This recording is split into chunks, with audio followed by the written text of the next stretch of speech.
Guys, tani pyetje kryesore që unë kam marrë në inbox ka qenë pikërisht për storyn që postove që jam në kërkim të një shtëpie. Yes, unë jam në kërkim të një shtëpie. Deri tani unë kam jetuar te shtëpia e prindërve të mi këtu në Tiranë. Çdo gjë ka qenë super nice, super komode, por po vjen vera, prindërit mi do kthehen në Tiranë dhe unë kam nevojë pak për hapësirën time, normalisht, kështu që kam vendosur të marr shtëpinë time, të nis atë ambientin tim, të ketë gjërat e mia, të harroj siç të vet, kështu është normale. Dhe kam nisur kërkimin për të marrë një shtëpi fikse që dua vet. Por pas ka qenë gjë më e vështirë të gjesh një shtëpi në Tiranë. Të më dhënë përpos faktit që çmimet janë skandaloze në krahasim me atë gjë që ti merr, se okay, jam shumë dakord për kualitet, po çmimet janë shumë të larta dhe ajo gjë që ti merr në këmbim nuk është dhe aq baraz në kualitetin që po merr. Domethënë pothuajse fare. Dhe çmimet janë baraz me ato që mund marrësh ti në Londër. Pra, praktikisht në Londër, për të njëjtën çmim ti merr një apartament shumë më të mirë në një zonë shumë më të mirë, kështu që kjo gjë më ka bërë shumë përshtypje dhe po më streson pak kjo fakti që kjo disbalanca mbase se çfarë prisja unë që mund të merrja këtu në Shqipëri dhe realiteti është pak shokuese. Kështu që kërkimet po vazhdojnë, unë do bëj maksimumin të gjej diçka që më përshtatet, por we're gonna see. Për momentin jam lodhur shumë shpejt, me thënë të drejtën, se është edhe kjo pjesë që të shkosh, të kërkosh, të shikosh, s'të pëlqen, okay, të shkosh te tjetra, në një kohë që ke angazhimet e punës, gjëras, dhe me thënë të drejtën, më marr gati çdo ditë mesazhe nga njerëz që më kërkojnë të filloj vlogging. Më pëlqen shumë si ide, është thjesht kjo gjë që unë kam shumë angazhime dhe unë harroj. Dhe gjithmonë them po do e nis ose kam një projekt, një gjë dhe them se kur do ishte që unë bëja vlogging që t'ju tregoj pak backstage për këtë gjë, domethënë si është lifestyle-i në top backstage, si mund të jetë lifestyle-i me këto angazhimet, projekte që ne marrim si influencers, celebrity, whatever. Por haraj. Dhe pastaj kur përfundon projekti them se bukur do ishte të kisha bërë një vlog, një gjë. So yeah, mendoj që mbase duhet t'ia vej synim vetes time që ta bëj këtë gjë, se why not do ishte një gjë shumë interesante. Kam menduar të më hap një YouTube channel për të bërë këto vloggings. Jo vetëm me i pas në Instagram, pa I don't know, we'll see. Mbas vjen vera dhe inspirohemi pak më shumë, se me thënë të drejtën këto kohë kam pas edhe pak ngarkesa emocionale gjëra dhe nuk është se kam qenë shumë në mood. Në këtë vit kam 30 vjetorin dhe udhëtimin e radhës që kam qef të bëj, që është by the way, kjo bazë është so good. Udhëtimi i radhës që kam qef të bëj është pikërisht për 30 vjetorin tim. Kam menduar në fillim të bëj një fest, I was like, okay, është 30 vjetor, unë asnjëherë nuk e festoj ditën time me një party, s'kam bërë kurrë. Zakonisht bëj udhëtime dhe thash, okay, kam 30 vjetor, masi do ishte nice të bëj një party, një gjë kështu, por mbas ditëlindjes së Çarit ishte një angazhim shumë të madh dhe realisht jam lodhur shumë, sa që thash më mirë të marr goca dhe të shkojmë në një event shumë nice të shijojmë. Unë të lijen e kam në qershor, kështu që është pikërisht ajo nisja e sezonit, koha është më e bukur. Kështu që thash mbase me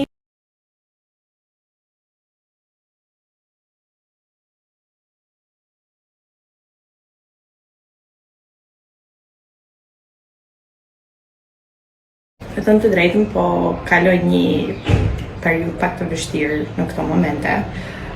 Nuk është diçka që unë e kam diskutuar hapur asnjë, praktikisht është diçka që e din vetëm njerëzit e mi të afërt dhe ato që dua më shumë ti në këtë botë. Më kanë ndenjur shumë afër, më kanë dhënë shumë support dhe ka qenë një ndihmë shumë e madhe për mua gjithë kjo dashuri dhe supporti që kam marrë nga ata. Por jam shumë ngarkuar emocionalisht, ndoshta nuk jam on top siç kam qenë. Po mundohem ta kaloj, ta përballoj, çdo gjë po bëhet më mirë dita ditës. Jeta pas ka qenë shumë e vështirë. T'jep ka shumë sfida. Dhe janë gjëra që do kalojnë. Janë okay. Mendoj që çdo gjë ndodh për një arsye. Dhe mendoj që të vështirësi që kalon në jetë na transformon dhe na çon drejt rrugtimit për të bërë personi që duhet të bëhemi, nëse më kupton, nëse e shpreh mirë shqip këtë pjesë, domethënë na ndërtojnë karakterin, it's character building, you know.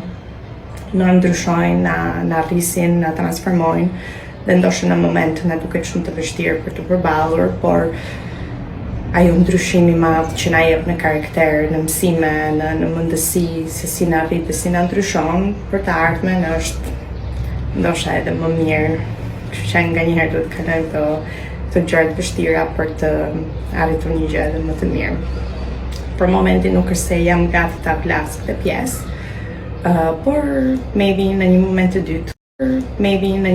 dytë, kur të jem pak ngarkuar, mbase mund të bëjmë një bisedë që tregoj gjithçka që po ndodh, dhe kam shumë qejf të jem hapur me ju, t'ju tregoj për jetën time, për gjërat e mia, për edhe vështirësitë e mia, like why not, jemi njerëz, kemi probleme, secili ka ato gjërat e veta.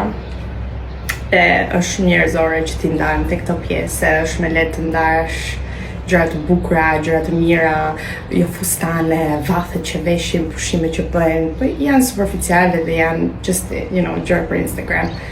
Pastaj thelbi mbetet tek këto pjesët njerëzore që kemi, realiteti, jeta, etj. Kështu që, mbase në një moment të dytë, kur ndoshta nuk është kaq e rëndë si gjë, mund ta flasim dhe t'ju tregoj për gjithçka që po ndodh të kohë. Gjithsesi ju dua shumë dhe në fakt një nga gjërat që unë mendoj që është pak problematiku im më i madh në jetën time është fakti që unë bëj shumë fare për njerëzit në jetën time. Kam kështu si jam a giver, jam njeri që jap shumë në jetën time për njerëzit që i dua. My love language, si ta them se s'di si ta them shqip, quhet dashurisë time, është të jap, vdes, maroj, kam qef të bëj dhurata, të blej, domethënë nëse jam në dyqan apo blej ëmbëlsira, kam qef të t'i dërgoj, blej edhe për njerëzit që dua, të shkoj, t'ja çoj surprizë të shtëpia, vdes, maroj. Por një nga problematiket që unë kam patur gjithmonë në jetën time që më dukte sikur njerëzit nuk ishin aq reciproke, ose ku diun më dukte gjithmonë sikur unë bëja shumë dhe nuk merrja mrapsht atë gjën. Pastaj duke u rritur, e kuptova që ne nuk i bëjmë gjërat, ose unë nuk i bëj gjërat sepse pres që të marr mrapsht, kështu që s'kam se t'jem disappointed. Jap sepse dua t'jap, dhe kur mua më bën të ndihem mirë që jap njerëzit atë lloj dashurie, nuk duhet të pendohesh kur për dashurinë që ti jep, sepse sa më shumë dashuri që ti jep, të vjen mrapsht në një formë tjetër. Nuk e pse të presësh dashurinë mrapsht vetëm nga atë vend që ti e ke dërguar. Ti mund të japësh shumë dashuri një personit, dhe pastaj e merr mrapsht në një diçka tjetër në jetën tënde. Kështu që it's like energy, kur ti jep energji shumë të mirë në shumë aspekte të jetës tënde, mund ta marrësh mrapsht në një aspekt tjetër të jetës tënde, dhe s'duhet të pendojmë kur për dashurinë që ne japim, sepse I don't know, it's always so good me dhënë dashuri, me bë për njerëzit, dhe unë për veten tënde e bën se do se ndihesh mirë kur ti bën, dhe if you believe in God, Zoti është I madh dhe He's gonna look out for you. Të bëj kur ti jep dashuri dhe je një person I mirë, He's gonna look out for you në çdo aspekt. Nëse beson në universe, again, është energy. Domethënë kur ti fut në botë super energy të mirë, do marrësh mrapsht energy të mirë, kështu që unë personally jam shumë fokusuar për të dhënë sa më shumë energy të mirë, sa më shumë dashuri, të bëj sa më shumë dhurata. Thjesht ndihem mirë. It doesn't matter se si e merr mrapsht. What matters is çfarë jep ti dhe çfarë personifikon ti, se you know, that's the most. Herë që njerëzit më ndalojnë në rrugë, më bëjnë kështu komplimente gjëra, bëhem super awkward dhe nuk e di se si ti marr, like thank you, ndihem gjithmonë shumë siklet, po gjithsesi e vlerësoj shumë të fjalët e bukura që marr, jo vetëm live kur dal që njerëzit më ndalojnë dhe më flasin, më përshëndesin, më thonë fjalët më të mira, po gjithmonë në inbox marr super shumë mesazhe dhe ndihem shumë mirë. Thank you gjithmonë për mbështetjen dhe dashurinë që më jepni. Jeni shumë të mirë. I love you guys. miku drita, më so annoyed, ishte dielli kaq i bukur, më pinte në fytyrë dhe kjo drita tani na shkataroi. Anyways, ti të them kaq, se kam marrë shumë pyetje për atë gjithë pranë që kam bërë. No, nuk kam bërë Mounjaro, no, nuk kam bërë Ozempic. Unë jam 60 kg. Do më thënë, a kuptoni sa absurde është të mendoj që unë të bëj atë lloj gjëje kur jam 60 kg, like i bie me vdek në kom. Okay, like nuk jam kundra, jam super pro nëse jem mbi pesh, e ke të rekomandueshëm për shëndetin, për whatever, you do your thing, unë nuk gjykoj asnjëri, whatever you want to do it. Ama në këtë peshin që jam unë është absurde të mendoni që unë gënjej për faktin që kam bërë Mounjaro ose Ozempic, është like budallik. Unë nuk kam qenë ndonjëherë shumë mbi pesh, yes, kur isha në pik, u shtova në kile, është normale. Nga 60 kile që isha kur hyra, shkova me duke 67 diçka tillë. Mos harroni kamera diçka tillë. Mos harroni kamera shton në peshën e vet, pastaj dhe dukesh si ndoshta më e madhe siç ishe në realitet. Por 7 kile i kam humbur se pigu im mëroj për një viti. I kam humbur sa dola, sepse isha në izolim e ulur gjithë ditën pas tërvitje, ndërkohë unë jetën time jashtë kam shumë aktive dhe sa dola u dobësova gati direkte, domethënë fillova duke hëngër shëndetshëm siç isha, nuk isha më stres që haja këto gjërat për të përballuar stresin gjatë izolimit. Dhe rash në pesh direkte. Pastaj kam bërë dhe këto trajtimet normal, M-Sculpt, M-Tone, këto gjëra që ndihmojnë lymphatic drainage, është super mirë për të ndihmuar për të hequr këto ujërat e tepërta. Ju e kam thënë, i bëj në Medex, gjitha gjërat, këto janë trajtime që të ndihmojnë shumë në rrugtimin tënd për të dobësuar. Kam bërë dhe këto gjëra patjetër, por e gjithë dobësimi im, le të themi, ka në një mënyrë krejt natyrale dhe okej, ndrova kënd se shifet do të vetëm atë dritë pa u stresoja. Okej, arsye kryesore pse kam bën nadin, really, actually, thelbi i gjës është fakti që ajo ndihmon shumë në moodin. Proteina ndihmon shumë në atë që kam qenë shumë down, nuk kam qenë shumë vetvetja dhe kam humbur pak motivimin e pash veten që fillova. Unë nuk jam një person që flej shumë pak, kisha filluar të flija mazdite që unë flej kur mazdite, isha shumë e pamotivuar, nuk po ndjeja vetja ime. Kisha filluar të mos pëlqeja më gjëra, s'më hynte sy asnjë gjë, nuk doj të pleja gjëra, nuk doj të visha, rria vetëm me rroba sportive gjithkohës, shumë e pamotivuar dhe një person si puna ime që punoj gjatë gjithë kohës, kam qef të punoj, kam qef të jem busy, aktive, më humb komplet ajo gjë dhe ishe shumë down, jo vetja ime, fare, pothuajse fare. E pash që mbasi bëra nadin, më ndihmoi shumë në motivimin, në energjinë, nivelet e energjisë. Unë kam bërë vetëm një seancë dhe kam parë një ndryshim shumë të madh në një periudhë shumë të shkurtër. Siç ju e kam thënë, unë e kam bërë në klinikë në Angli, por tani që ka ardhur në Shqipëri, po mendoj që të shkoj të bëj disa seancë, në fakt ta marr atë penin për në shtëpi dhe ta bëj si një trajtim afatgjat për të ndihmuar në motivimin, në shëndetin në përgjithësi për trupin dhe patjetër të gjithë benefitet e tjera që ajo jep si trajtim dhe yeah, just FYI, ajo shëringu që unë bëra ishte NAD dhe jo asnjë gjë tjetër për dobësim. Në thënë të drejtë, mu personalisht më bërë shumë përshtypje sa njerëz më shkujtën për të pyetur nëse kam bërë Ozempic ose Mounjaro. Edhe sa shumë njerëz mendojnë që unë kam gënjur për këtë gjë, like është absurde që unë nuk gënjej për këtë gjë, jam like nuk jam në peshën e dur për ta bërë këtë gjë.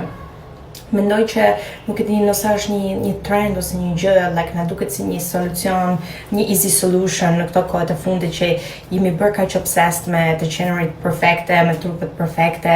Brezi jonë ka mendoj pak këtë gjë që duhem të jemi gjithkohës like me trupat perfekte, të dobta, të kuruar dhe na duken këto gjërat si opsioni më i lehtë dhe më shpejt për të përballuar që mos të kemi oreks dhe të kemi trupin perfekte, po like it's so dangerous kur ne bëjmë gjëra që nuk janë healthy për ne.